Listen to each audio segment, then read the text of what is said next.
Hello, xin chào các bạn đã quay trở lại với kênh YouTube Review 5 phút. Trong kiếm like ở những tập gần nhất, Trần Bình An sau trên đường trở về, khi nghỉ chân tại một sơn cốc, hắn vô tình gặp hai người có tu vi vô cùng cao thâm đi tới gần, đó chính là Bạch Trạch và Thanh Anh. Đến đây, chắc hẳn rất ít người biết Bạch Trạch là ai đúng không?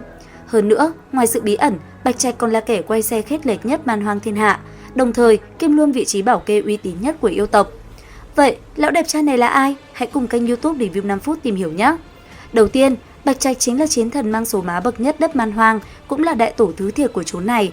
Trải qua hơn 2 vạn năm sương gió, mang tu vi 14 cảnh đỉnh phong đại tu sĩ, lão là cây đa cây đề sống dai từ thời viễn cổ đến giờ. Sau trận huyết chiến đăng thiên chấn động, hai chữ Bạch Trạch đối với yêu tộc man hoang mà nói chính là một hệ tư tưởng khắc sâu vào xương cốt, dẫu có cây cú cắn răng thì cũng đành bó tay chịu trói. Với hạo nhiên thiên hạ, sự tồn tại của lão là một cái phước to đùng, nhưng với man hoang lại là một vố xui tận mạng. Điều này cũng vì lão tổ chóp bu này sống quá thọ, lực chiến quá khủng, bẩm sinh đã nắm thiên thần thông ban phát và tước đoạt trấn danh của các đại yêu.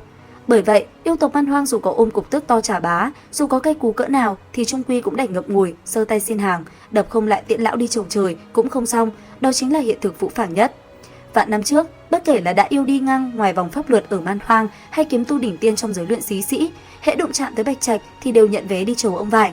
Lão chưa bao giờ thích phô trương thanh thế, ai cũng dư hiểu lão, không ra chiêu chẳng qua vì không thèm chấp, nhưng nếu có kẻ nào dám được đằng chân lên đằng đầu, ép người quá đáng thì cứ chuẩn bị tinh thần, ăn trọn đòn sấm sét của Bạch Trạch lão tổ.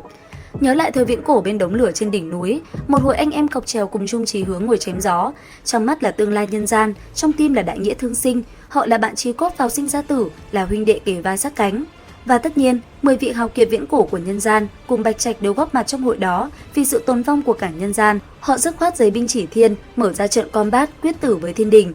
Trận chiến ấy long trời lở đất, cuối cùng thiên đình toang hoác, thần đã bốc hơi, nhân gian mới bắt đầu đi vào quỹ đạo, thiên hạ được chia ra cai trị. Lúc Giang Sơn vừa êm ấm, Bạch Trạch lại chốt một pha tự hủy đi vào lòng đất, khiến toàn bộ yêu tộc Nam Hoang ghim hận cả vạn năm.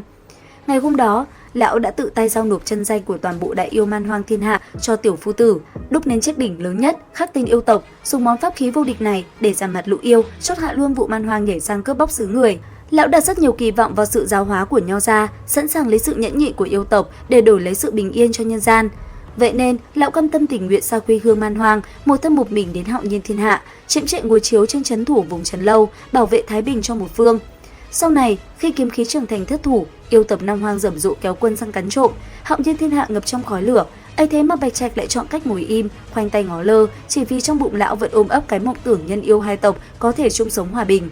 Mãi cho đến khi hạo nhiên thiên hạ lật kèo mở đợt tổng phản công sang man hoang, nhưng quê hương bị cày nát, đồng tộc cùng nhân loại đều sa vào vòng xoáy chiến tranh vô tận, Bạch Trạch rốt cuộc không thể nín nhịn được nữa, lão quả quyết xách quân quay về man hoang thiên hạ.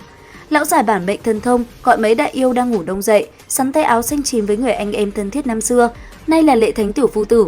Hai người đúng kiểu kỳ phùng địch thủ, thực lực ngang tài ngang sức, đều chơi tất tay xả láng với nhau.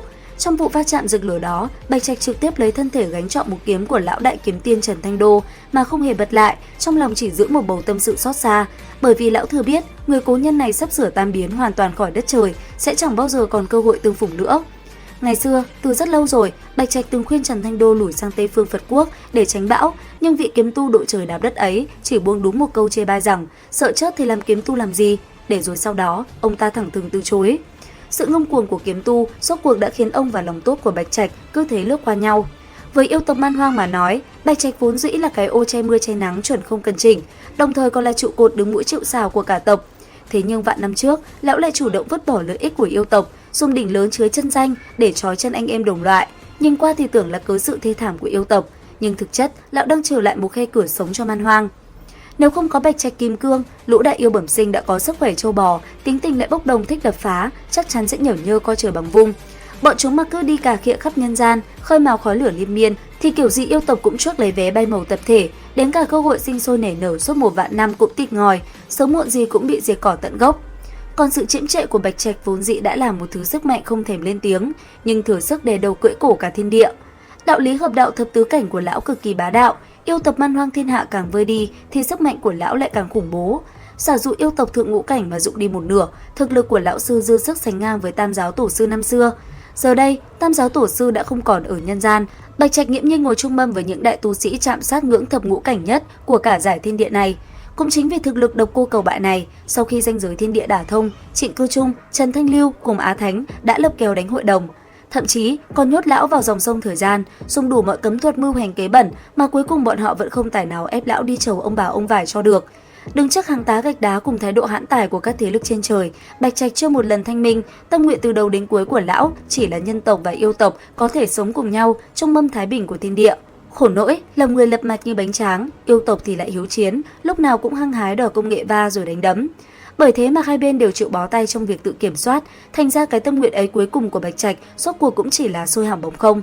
Bạch Trạch cũng từng tự vấn lương tâm xem, bản thân mang cái mác yêu tộc thì có phải đã quá mềm lòng nên mới gặp phải cảnh giờ khóc giờ cười này hay không? Cuộc đời này rốt cuộc lão đã báo đời ở chỗ nào? Từng có một thanh niên nho gia hậu bối là Tề Tịnh Xuân chủ động tìm đến chỗ lão dốc bầu tâm sự, khuyên lão đừng vội nản lòng với thế giới này. Tề Tịnh Xuân bảo lão hãy ngó về phía sau để xem qua gốc gác của cậu con trai tên Trần Bình An, thậm chí còn cược rằng giang hồ kiểu gì rồi cũng sẽ khởi sắc thôi. Giờ đây, Tề Tịnh Xuân đã hóa người thiên cổ, nhưng cậu thanh niên kia lại không hề làm anh em thất vọng. Được Trần Thanh Đô bảo chứng cho chiếc ghế ẩn quan thế hệ cuối cùng, Bạch Trạch mỗi lần nghĩ tới đều thấy ảo tung chảo. Lão công nhận thanh niên này rất có tương lai, sẵn sàng vì cậu mà đắp thêm chút hy vọng cho nhân gian, chịu khó nán lại thêm chút nữa để đợi cái viễn cảnh thái bình thịnh trị trong lòng. Chỉ là nhìn lại dòng thời gian 1.000 năm rằng giặc, ngó mảnh thiên địa chưa lúc nào ngớp biến, lão lại thầm thở dài. Cái thời đại hoàng kim mà người người làm ăn ngon lành, nhân tộc với yêu tộc không nhảy sang kiếm trác địa bàn của nhau, rốt cuộc còn phải ngâm dầm bao lâu nữa mới chính thức cập bến. Rốt cuộc với lão, cuối cùng chỉ là tiếng thở dài cùng niềm tin mà thôi. Vậy là bài review về Bạch Trạch đến đây là hết. Theo dõi kênh YouTube Review 5 phút để biết thêm nhiều thông tin hơn về Kiếm Lai các bạn nhé. Xin chào và hẹn gặp lại!